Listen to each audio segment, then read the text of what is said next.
Assalamualaikum warahmatullahi wabarakatuh.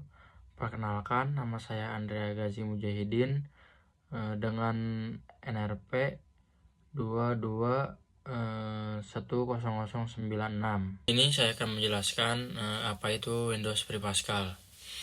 Jadi, Windows Free Pascal merupakan sebuah sistem pengembangan perangkat lunak yang terdiri atas compiler pada bahasa pemrograman yang merupakan salah satu bahasa pemrograman tingkat tinggi yang terstruktur dan bersifat aplikatif ke berbagai tujuan.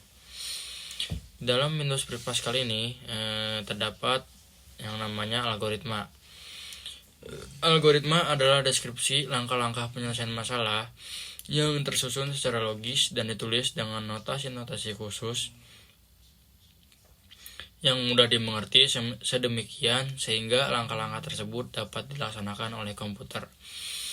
Pascal memiliki struktur program, yaitu yang pertama adalah judul program, bagian deklarasi, dan bagian pernyataan. Untuk di bagian deklarasi ini terdapat 7 bagian. Yang pertama yaitu ada deklarasi pustaka, deklarasi label, deklarasi konstanta, deklarasi tipe data, deklarasi variabel, deklarasi prosedur, dan deklarasi fungsi. Di dalam Windows Free Pascal ini juga terdapat variabel, tipe data, dan konstanta. Untuk yang pertama itu variabel. Variabel adalah suatu penanda yang digunakan untuk menyimpan nilai atau data tertentu yang dibutuhkan dalam program pada saat program sedang berjalan. Nilai tersebut dapat diubah pada saat program berjalan sesuai dengan kebutuhan program.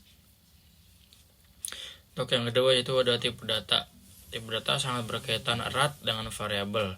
Untuk mendeklarasikan suatu variabel, kita selalu membutuhkan tipe data.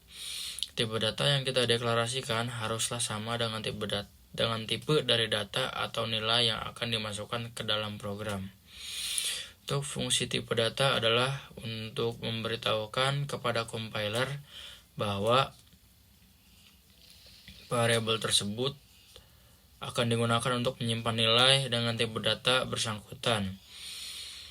Ada 4 jenis yang kita gunakan dalam Windows Free Pascal. Yang pertama yaitu penyelesaian kondisi, perulangan, array, prosedur, dan fungsi.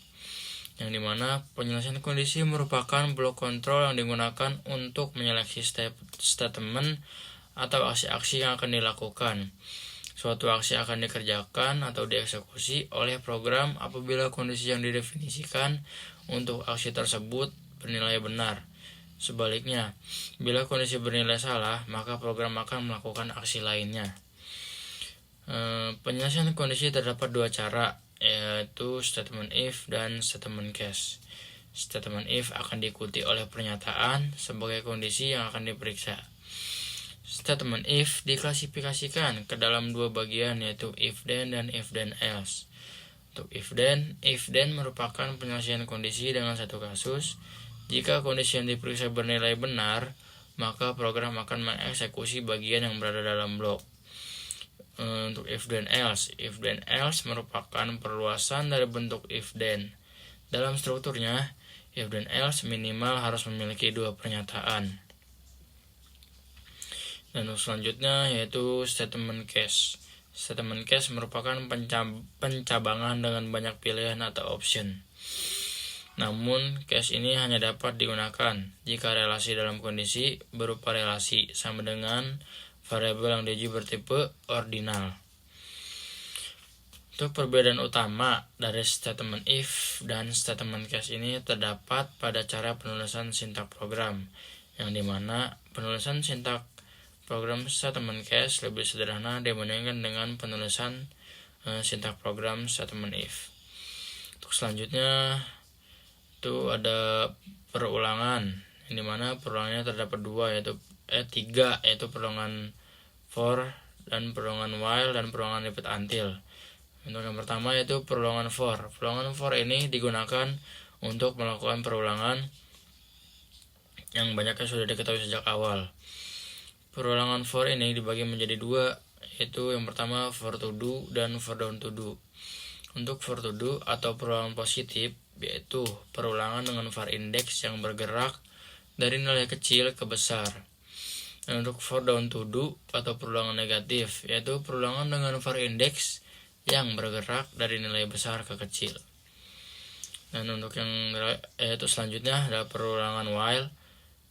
Perulangan while ini digunakan untuk melakukan proses perulangan suatu pernyataan atau blok pernyataan secara terus-menerus jika kondisi masih bernilai true dan akan berhenti jika kondisi bernilai false. Dan yang selanjutnya yaitu perulangan repeat until. Perulangan repeat until ini dapat digunakan untuk mengulang pernyataan atau blok pernyataan secara terus-menerus sampai kondisi bernilai true. Untuk selanjutnya yaitu ada array. Array atau larik merupakan sebuah tipe data yang digunakan untuk menyimpan data dengan tipe data yang sama, yang dimana setiap data akan diakses secara langsung oleh indeksnya. Tanpa menggunakan array, RAM atau memori hanya akan menyimpan nilai terakhir dari suatu variabel, sehingga membuat program tersebut cenderung memiliki kekurangan. Penggunaan array dideklarasikan di bagian deklarasi variabel. Selain itu, juga disertai dengan batas-batas indeksnya yang diapit dengan menggunakan tanda bracket atau tanda kurung siku. Penggunaan tipe data array untuk menyimpan data. Selanjutnya, untuk prosedur dan fungsi. Prosedur adalah suatu rutin yang melakukan proses tertentu tanpa adanya pengembalian nilai. Pada program studi kasus saya kali ini menggunakan index array sebesar 50 data. Karena apa? Karena jumlah maksimum elemen yang dimasukkan ke dalam array adalah 50 elemen. Maka data yang akan tersimpan hanya sampai 50 data pada studi kasus saya dalam penggunaan array. Juga terdapat statement st dan bracket array yang bernilai sama dengan 0, agar pada pendataan pertama dijumlahkan dengan 0 dan pada pendataan selanjutnya yaitu st subtotal sudah merupakan hasil penjumlahan data sebelumnya. Kata prosedur digunakan sebagai judul di bagian deklarasi prosedur, diikuti oleh identifier yang merupakan nama dari prosedurnya. Secara opsional dapat diikuti lagi oleh kumpulan parameter. Prosedur banyak digunakan pada program terstruktur karena fungsi dari prosedur itu sendiri, yaitu fungsi prosedur sebagai program modular, yang merupakan dengan demikian maka program yang rumit dapat dipecah-pecah sehingga membentuk program-program kecil yang lebih sederhana dalam bentuk prosedur. Untuk fungsi prosedur sebagai mainframe atau kerangka utama, yang dimana sehingga perintah-perintah yang sering digunakan cukup dibuat sekali dalam bentuk prosedur dan dapat dipergunakan atau dipanggil sewaktu-waktu dengan menuliskan nama prosedurnya dalam program. Hal tersebut berfungsi agar program menjadi lebih sederhana dan praktis. Dengan menggunakan array, pengelolaan data menjadi lebih terorganisir karena setiap elemen dalam array memiliki posisi atau indeks tertentu yang mudah diakses dan manipulasi data. Array sangat bermanfaat, terutama dalam program yang membutuhkan penyimpanan data dalam jumlah besar dan proses pengolahan yang berulang.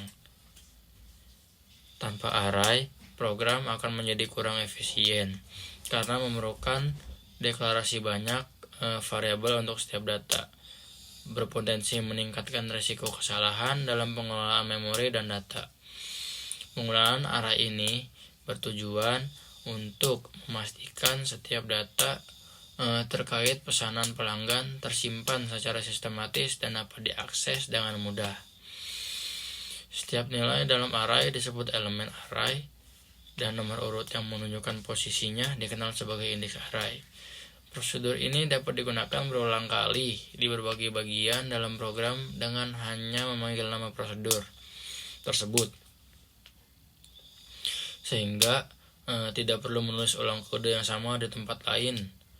Dengan penerapan prosedur dan fungsi, struktur program menjadi lebih terorganisir dan lebih efisien, yang dapat melengkapi atau menyempurnakan program yang terdapat pada modul sebelumnya.